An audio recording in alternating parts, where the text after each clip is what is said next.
Introducing the all-new Italiano range of pizza. Pizza Ultimo.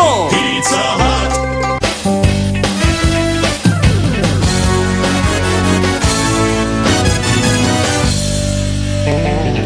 Colombo Sugathadasa விளையாட்டரங்கில் நடைபெறும் ஆசிய கிராண்ட் பிரீ போட்டிகளின் 3வது கட்டத்தில் இலங்கைக்கு 3 முதலிடங்கள் கிடைத்துள்ளன.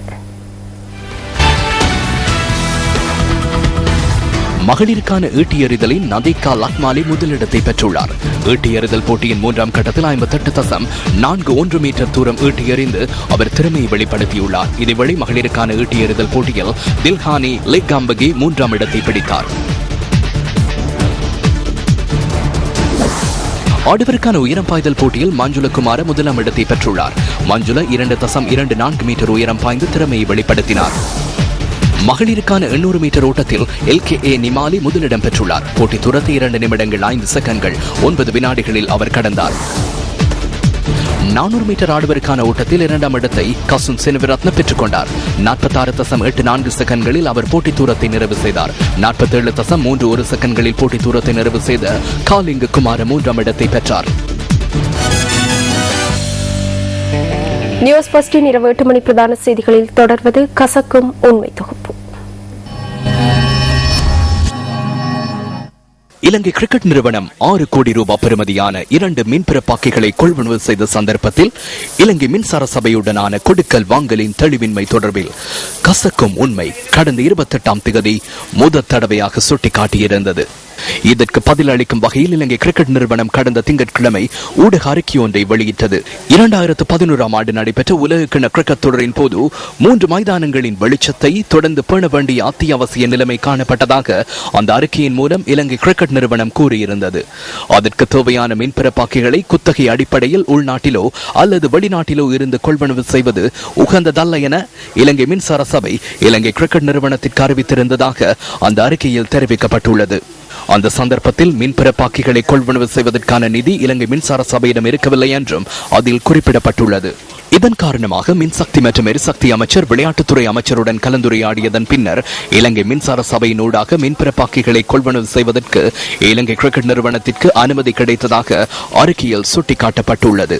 இதன்போது ஒரு வருடத்தின் பின்னர் மின்பிறப்பாக்கிகளை கொள்வனவு செய்வதற்கு இலங்கை மின்சார சபை இணக்கம் தெரிவித்ததாக இலங்கை கிரிக்கெட் நிறுவனம் குறிப்பிடுகின்றது.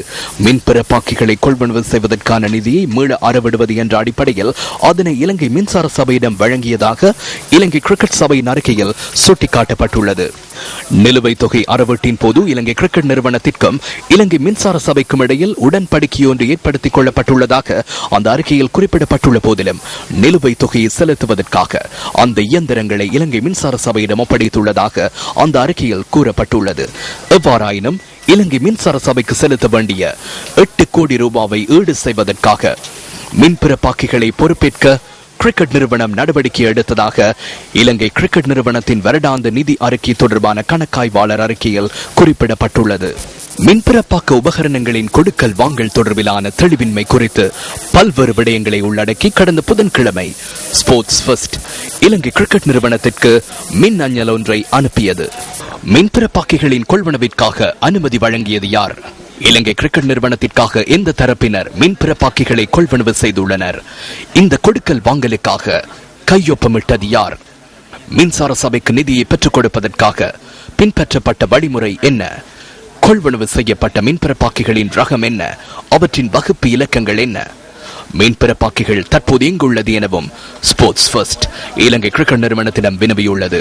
எனினும் மக்களை தெளிவூட்டுவதற்காக எழுப்பப்பட்ட கேள்விகளுக்கு இன்று வரை ඉලංගේ ක්‍රිකට් නිறுவனம் பதில் අளிකவில்லை. මේ ජෙනරේටර්ස් දෙක ලේඛනගත වෙලා නැත්නම් ඒක වංචාවක්. අනික කාරණේ මේ ජෙනරේටර්ස් දෙක අස්ථානගත වෙලා නම් ඒකත් වංචාවක්. ஆவணப்பதிவு இல்லையாயின் அங்கு உண்மையிலேயே மோசடி இடம்பெற்றுள்ளது. அவ்வாறே அந்த 2 மின்பிறப்பாக்கிகளும் தற்போது இடம் மாறி இருக்குமாயின் அங்கு மோசடி இடம்பெற்றுள்ளது. இது தொடர்பில் இலங்கை கிரிக்கெட் நிறுவனத்தினால் உரிய பதிலை வழங்க முடியாத நிலையை காணப்படுகிறது. இது ஒரு குறைத்து மதிப்பிட முடியாத கொடுக்கல் வாங்கல் என்பதால் அப்போது பதவியிலிருந்து அமைச்சர் சம்பிக்க ரணவக்கவின் பணிப்புரைக்கமைய கொள்வனவு செய்யப்பட்டுள்ளதாயின் அது குறித்து நாட்டிற்கு தெளிவுபடுத்தும் பொறுப்பு அவருக்குள்ளது. இந்த மின்பிறப்பாக்கிகளுக்கு என்ன நேர்ந்துள்ளது என்பதை கூற வேண்டும். 6 கோடி ரூபாய் என்பது குறைத்து மதிப்பிடக்கூடிய கொடுக்கல் வாங்கல் அல்ல. 6 கோடி ரூபாய் பெறுமதியான மின்பிறப்பாக்கிகளின் கொடுக்கல் வாங்கலின் உண்மையான பின்னணி என்ன? கசக்கும் உண்மை தொடர்ந்தும் அவதானத்துடன்.